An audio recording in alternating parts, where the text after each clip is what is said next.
Darshan and gang ವಿರುದ್ಧದ ಕೊಲೆ ಪ್ರಕರಣ ಅಂತಿಮ ಹಂತಕ್ಕೆ ಬಂದು ನಿಂತಿದ್ದು ಚಾರ್ಜ್ ಶೀಟ್ ರೆಡಿ ಮಾಡಲಾಗ್ತಾ ಇದೆ. ಎಫ್ಎಸ್ಎಲ್ ಸಿಎಫ್ಎಸ್ಎಲ್ನಿಂದ ವರದಿ ಬಂದಿದ್ದು ದೋಷಾರೋಪ ಪಟ್ಟಿ ಸಲ್ಲಿಕೆಗೆ ಮತ್ತಷ್ಟು ವೇಗ ಸಿಕ್ಕಿದೆ.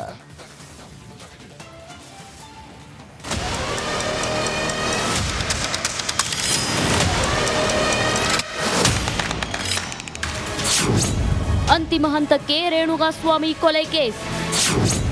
ಚಾರ್ಜ್ ಶೀಟ್ ಸಲ್ಲಿಕೆ ಕಾರ್ಯಕ್ಕೆ ಮತ್ತಷ್ಟು ವೇಗ. ರೇಣುಕಾಸ್ವಾಮಿ ಕೊಲೆ ಕೇಸ್ನ ಪ್ರಮುಖ ಸಾಕ್ಷಿಗಳಿಗೆ ಕಾಯ್ತಿದ್ದ ರಿಪೋರ್ಟ್ ಪೊಲೀಸರ ಕೈ ಸೇರಿದೆ. ರಿಪೋರ್ಟ್ ಆಧಾರದ ಮೇಲೆ ಚಾರ್ಜ್ ಶೀಟ್ ಸಲ್ಲಿಸಲು ಖಾಕಿ ಸಜ್ಜಾಗಿದ್ದು ಇದಕ್ಕೆ ಬೇಕಾದ ಎಲಿಮೆಂಟ್ಸ್ ಕಲೆಕ್ಟ್ ಮಾಡಿದೆ. ದರ್ಶನ್ ಫೋನ್, ಪ್ರದೋಷ್ ಮೊಬೈಲ್ನಲ್ಲಿದ್ದ ಫೋಟೋ, ವಿಡಿಯೋಗಳ ರಿಟ್ರೀವ್ಗಾಗಿ ಹೈದರಾಬಾದ್ ಸೆಂಟರ್ಗೆ ಕಳುಹಿಸಲಾಗಿತ್ತು. ಸದ್ಯ ಅದರ ರಿಪೋರ್ಟ್ ಬಂದಿದ್ದು ಪೊಲೀಸರು ಅದರ ಪರಿಶೀಲನೆ ನಡೆಸುತ್ತಿದ್ದಾರೆ.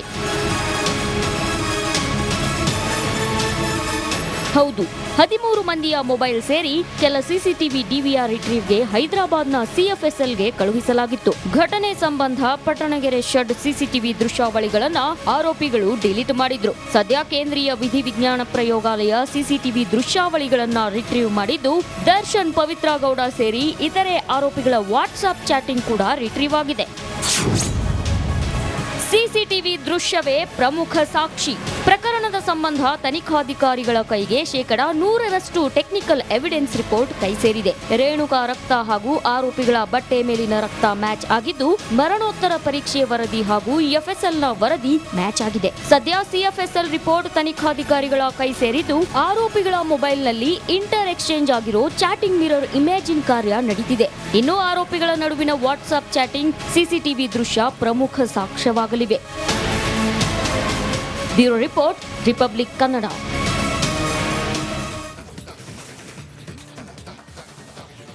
ಜೈಲಲ್ಲಿ ಹಗಲಿರುಳು ಕಳೆಯುತ್ತಿರೋ ದರ್ಶನ್ಗೆ ಜಾಮೀನು ಅದ್ಯಾವಾಗ ಸಿಗುತ್ತೆ ಅಂತ ಕಾಯ್ತಿದ್ದಾನೆ. ಇತ್ತ ದಾಸನ ಬೇಲ್ಗಾಗಿ ಪತ್ನಿ ವಿಜಯಲಕ್ಷ್ಮಿ ಶತಪ್ರಯತ್ನ ನಡೆಸುತ್ತಿದ್ದು ಹಿರಿಯ ವಕೀಲರ ಮೊರೆ ಹೋಗಿದ್ದಾರೆ.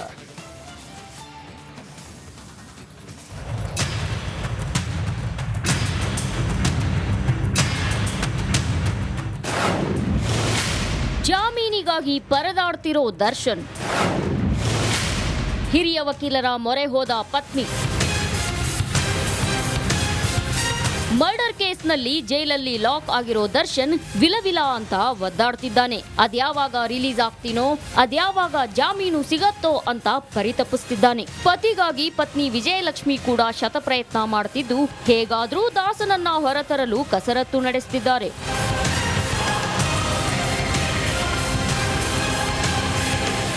ಈಗಾಗಲೇ 2 ಬಾರಿ ವಕೀಲರನ್ನ ಬದಲಿಸಿರೋ ದರ್ಶನ್ ಇದೀಗ ಹಿರಿಯ ವಕೀಲರಿಗಾಗಿ ಮೊರೆ ಹೋಗಿದ್ದಾರೆ. ಹೇಗಾದ್ರೂ ಮಾಡಿ ತನ್ನ ಗಂಡನನ್ನ ಜೈಲಿನಿಂದ ರಿಲೀಸ್ ಮಾಡಿಸುವಂತೆ ಮನವಿ ಮಾಡಿದ್ದಾರೆ ಎನ್ನಲಾಗಿದೆ. ಹೀಗಾಗಿ ಹಿರಿಯ ವಕೀಲರನ್ನೇ ನೇಮಕ ಮಾಡಲು ಪತ್ನಿ ಹರಸಾಹಸ ಪಡುತ್ತಿದ್ದಾರೆ.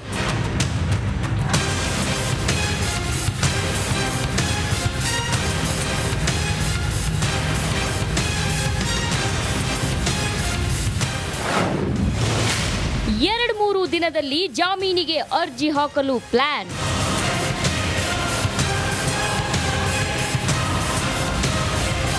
ಈಗಾಗಲೇ ಒಬ್ಬರಾದ್ಮೇಲೆ ಒಬ್ರು ಜಾಮೀನಿಗಾಗಿ ಅರ್ಜಿಯನ್ನ ಹಾಕ್ತಿದ್ದು ಇದೀಗ ದರ್ಶನ್ ಕೂಡ ಬೇಲ್ ಅರ್ಜಿ ಸಲ್ಲಿಸಲು ಸಜ್ಜಾಗಿದ್ದಾರೆ. 2-3 ದಿನದಲ್ಲಿ ಜಾಮೀನಿಗೆ ಅರ್ಜಿ ಹಾಕಲು ಪ್ಲಾನ್ ಮಾಡಿದ್ದಾರೆ ಎನ್ನಲಾಗಿದೆ. ಹಾಗಾದ್ರೆ ವಿಜಯಲಕ್ಷ್ಮಿ ಯಾವ ಹಿರಿಯ ವಕೀಲರ ಮೊರೆ ಹೋಗಲಿದ್ದಾರೆ? ದಾಸನಿಗೆ ಜಾಮೀನು ಸಿಗುತ್ತಾ ಅಂತ ಕಾದು ನೋಡಬೇಕಿದೆ.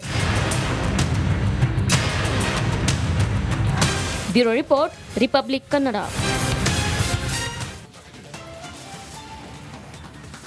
ಪ್ರಜ್ವಲ್ ರೇವಣ್ಣ ವಿರುದ್ಧದ ಲೈಂಗಿಕ ದೌರ್ಜನ್ಯ ಆರೋಪದ ಮೊದಲ ಪ್ರಕರಣ ದೋಷಾರೋಪ ಪಟ್ಟಿಯನ್ನ ಎಸ್ಐಟಿ ಅಧಿಕಾರಿಗಳು ಕೋರ್ಟ್ಗೆ ಸಲ್ಲಿಸಿದ್ದಾರೆ. ಮಾಜಿ ಸಂಸದನ ಕಾಮುಕದ ಕಥೆಯನ್ನ ಎಳೆ ಎಳೆಯಾಗಿ ಖಾಕಿ ಪಡೆ ಬಿಚ್ಚಿಟ್ಟಿದೆ. ಅದು ಹೇಗೆ ಅಂತೀರಾ? ಈ ಸ್ಟೋರಿ ನೋಡಿ.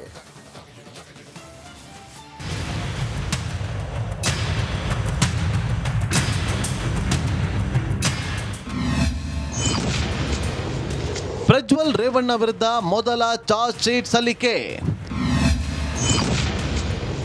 2144 ಪುಟಗಳ ದೋಷಾರೋಪ ಪಟ್ಟಿಯಲ್ಲಿ ಏನಿದೆ?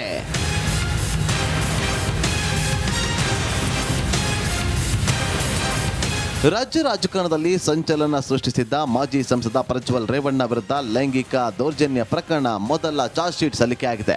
2144 ಪುಟಗಳ 137 ಸಾಕ್ಷ್ಯಗಳ ಸಂಗ್ರಹದ ದೋಷಾರೋಪ ಪಟ್ಟಿ 42ನೇ ಜನಪ್ರತಿನಿಧಿ ನ್ಯಾಯಾಲಯಕ್ಕೆ ಎಸ್ಐಟಿ ಸಲ್ಲಿಕೆ ಮಾಡಿದೆ.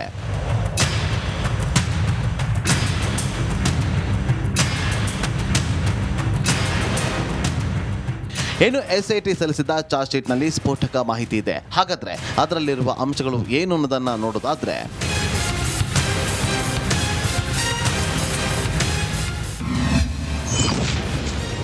ಹೊಳೆ ನರಸೀಪುರ ಠಾಣೆಯಲ್ಲಿ ದಾಖಲಾಗಿತ್ತು. ಕೇಸ್ನಲ್ಲಿನ ಪ್ರಜ್ವಲ್ ರೇವಣ್ಣ ವಿರುದ್ಧದ ಮೊದಲ ಚಾರ್ಜ್ ಶೀಟ್ ಇದು. ಪ್ರಜ್ವಲ್ ರೇವಣ್ಣ ಮನೆ ಕೆಲಸದವರನ್ನು ಬಿಟ್ಟಿಲ್ವಂತೆ.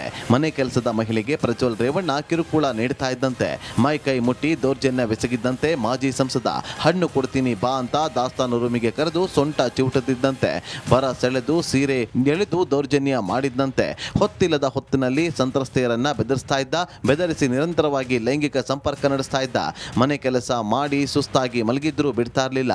ಪ್ರಜ್ವಲ್ ರೇವಣ್ಣ ಕರೆದಾಗ ಅವರು ಮಂಚ ಹತ್ತಬೇಕಿತ್ತು. ಹೊಳೆ ನರಸೀಪುರದ ಮನೆಯಲ್ಲೂ ಅತ್ಯಾಚಾರವೆಸಗಿದ್ದ. ಮನೆ ಕೆಲಸಕ್ಕೆ ಅಂತ ಬೆಂಗಳೂರಿಗೆ ಕರೆತರ್ತಿದ್ದಂಥ ಪ್ರಜ್ವಲ್ ಬಸವನಗುಡಿ ಮನೆಯಲ್ಲೂ ಕೂಡ ಅತ್ಯಾಚಾರ ಮಾಡಿದ್ದಂತೆ. ಸಂತ್ರಸ್ತೆ ಎಷ್ಟೇ ಬೇಡಿಕೊಂಡ್ರು ಬಿಡದೆ ಬಟ್ಟೆ ಬಿಚ್ಚಿಸಿದ್ದ. ಡೋರ್ ಲಾಕ್ ಮಾಡಿ ಅತ್ಯಾಚಾರ ನಡೆಸ್ತಾ ಇದ್ದಂತೆ. ಇವತ್ತು ನೀನು ನನ್ನ ಕೈಯಲ್ಲಿ ಒಂಟಿಯಾಗಿ ಸಿಕ್ಕಿದ್ಯಾ, ನಾನು ಹೇಳಿದ ಹಾಗೆ ಕೇಳದಿದ್ರೆ ನಿನ್ನ ಕತೆ ಮುಗಿಸ್ತೀನಿ ಅಂತ ಸಂತ್ರಸ್ತೆಯರಿಗೆ ಬೆದರಿಕೆ ಹಾಕುತ್ತಿದ್ದಂತೆ ಪ್ರಜ್ವಲ್ ರೇವಣ್ಣ.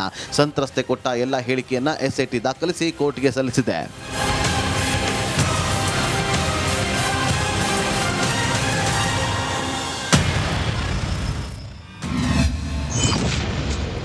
ಪ್ರಜ್ವಲ್ ರೇವಣ್ಣಗೆ ವಿಡಿಯೋ ಮಾಡುವ ಖಯಾಲಿ.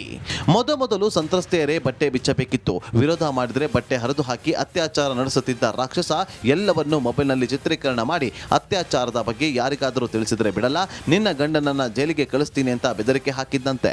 ಸಂತ್ರಸ್ತೆಯ ಮಗಳಿಗೂ ವಿಡಿಯೋ ಕಾಲ್ ಮಾಡಿ ಹಿಂಸೆ ನೀಡ್ತಾ ಇದ್ದಂತೆ. ವಿಡಿಯೋ ಕಾಲ್ ಮಾಡಿ ಅಂಗಾಂಗ ತೋರಿಸು, ಖಾಸಗಿ ಅಂಗಾಂಗ ತೋರಿಸಿದ್ರೆ ವಿಡಿಯೋ ಮಾಡಿಕೊಳ್ತಿದ್ದ. ಖಾಸಗಿ ಅಂಗ ತೋರಿಸದಿದ್ರೆ ವಿಡಿಯೋಗಳನ್ನ ಸಾಮಾಜಿಕ ಜಾಲತಾಣದಲ್ಲಿ ಹಾಕ್ತೀನಿ ಅಂತ ಬೆದರಿಕೆ ಹಾಕ್ತಾ ಇದ್ದ ಅಂತ ಎಸ್ಐಟಿ ಚಾರ್ಜ್ ಶೀಟ್ನಲ್ಲಿ ಉಲ್ಲೇಖ ಮಾಡಿದೆ.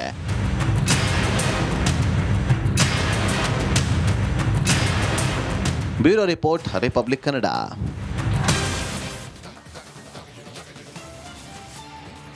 ಮಗ ಸಿಕ್ ಹೆಣ್ಮಕ್ಳ ಮೇಲೆ ಎರಗಿದ್ರೆ ತಂದೆ ಮನೆ ಕೆಲಸದವರನ್ನು ಬಿಟ್ಟು ಬಿಡದೆ ಹಿಂಸೆ ಮಾಡಿ ಲೈಂಗಿಕ ದೌರ್ಜನ್ಯ ಮಾಡ್ತಿದ್ರಂತೆ. ಅದು ಯಾರು ಗೊತ್ತಾ? ಬೇರೆ ಯಾರೂ ಅಲ್ಲ, ಅದೇ ಮಾಜಿ ಸಚಿವ ಎಚ್ ಡಿ ರೇವಣ್ಣನ ಕತೆ ಈ ವರದಿಯಲ್ಲಿ ನೋಡಿ.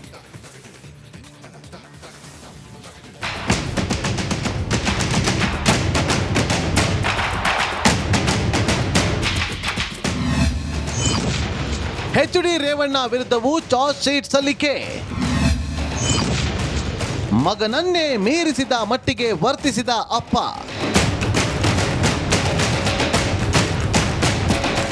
ಮಾಜಿ ಸಚಿವ ಜೆಡಿಎಸ್ ನಾಯಕ ರೇವಣ್ಣ ಕುಟುಂಬದ ವಿರುದ್ಧ ಕೇಳಿಬಂದ